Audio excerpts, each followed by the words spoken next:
Welcome back to Crime Chronicles. Today we take a look at a criminal who has been described by psychiatrists as antisocial, narcissistic, easily offended, impulsive, and with a weak conscience. How did this man with so many undesirable traits manage to become one of the key links between the Dutch underworld and the Kinahan cartel? Stay tuned as we explore the links between this Mocro-mafia member and the Kinahans, and find out about the Kinahans' audacious plans to break him out of prison. Naoufal Fassih, also known as Buik, which is Dutch for belly, and also Mr. Couscous, is a Dutch criminal of Moroccan origins. If you're wondering why he has that nickname, take a look at pictures of him.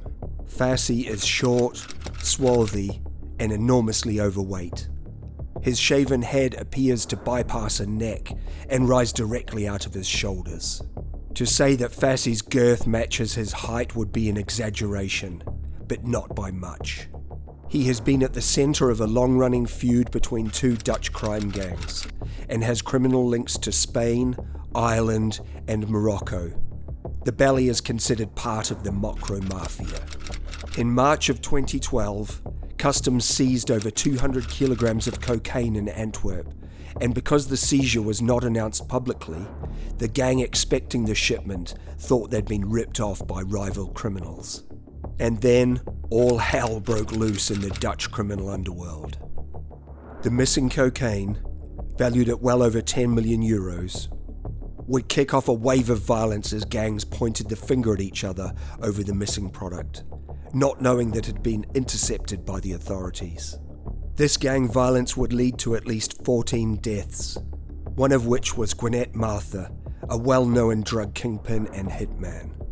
Fassih was associated with Martha, who was assassinated in Amsterdam on May 22nd of 2014, when 80 rounds were fired at him from two AK-47 machine guns as he left a kebab shop. It is now suspected that a lot of this problematic cocaine shipment was on its way to the UK, where gangs can get a higher price for it.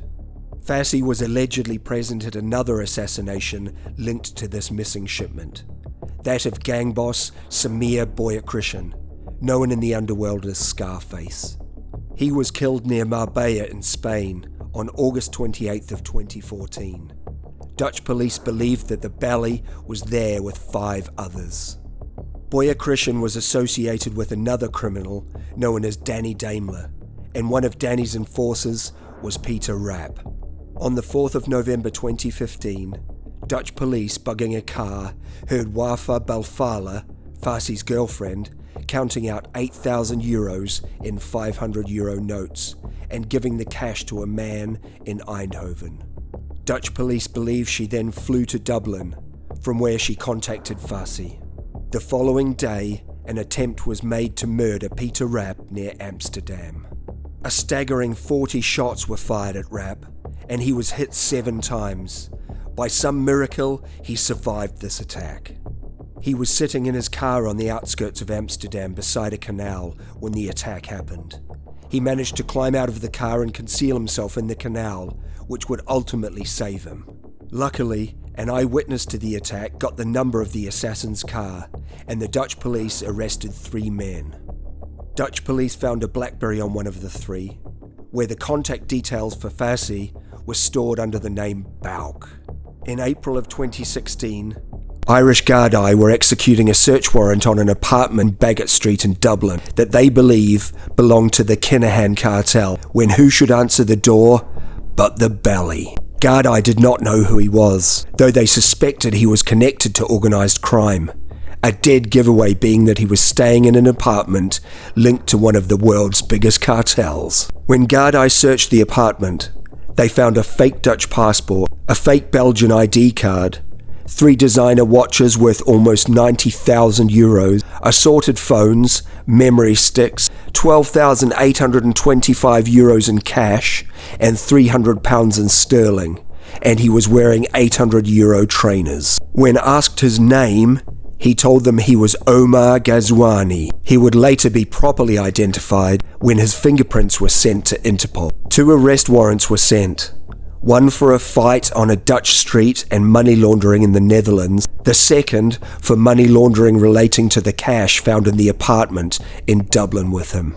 As investigators looked through one of his phone, they found messages from him criticizing the gang involved in the failed assassination attempt on Rap. They now knew that the Bally was a high-value target, and they were only just scratching the surface of his involvement in the criminal underworld. Gardai described him as being easy to deal with when initially in custody. But when a third warrant, alleging complicity in the attempt on Peter Rapp, arrived, he became extremely agitated and uncooperative. The reason why Fassih was in Dublin is not known to anyone but himself, but Dutch police, who had been looking for him in the Netherlands, Dubai, Spain and Morocco, were as surprised as the Gardai when he was finally identified. Gardai searchers of the apartment also found a photograph suggesting that Fassih visited Dublin Zoo with his 1-year-old son in the late summer or early autumn of 2015. The Bally claimed he was only in Dublin to see his girlfriend,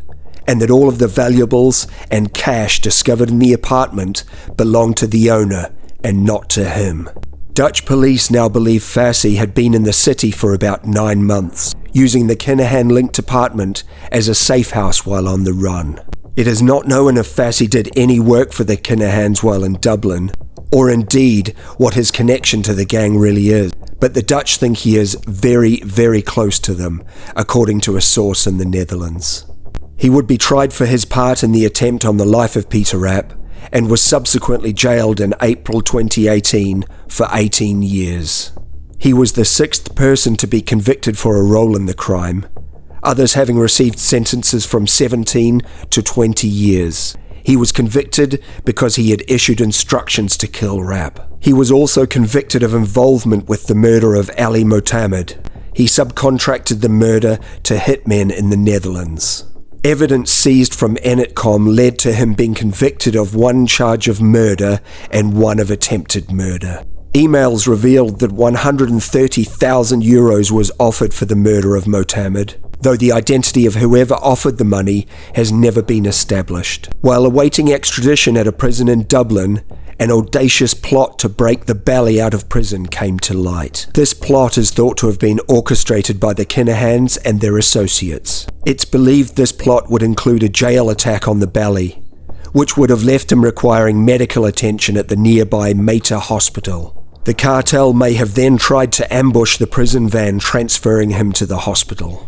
Initially, the authorities thought that the Kinahans were trying to break their ally out of prison, but the reality was the complete opposite. The Kinahans were worried about how much information Fassih would share with the investigators, so they were planning this intricate prison break to kill the Bally.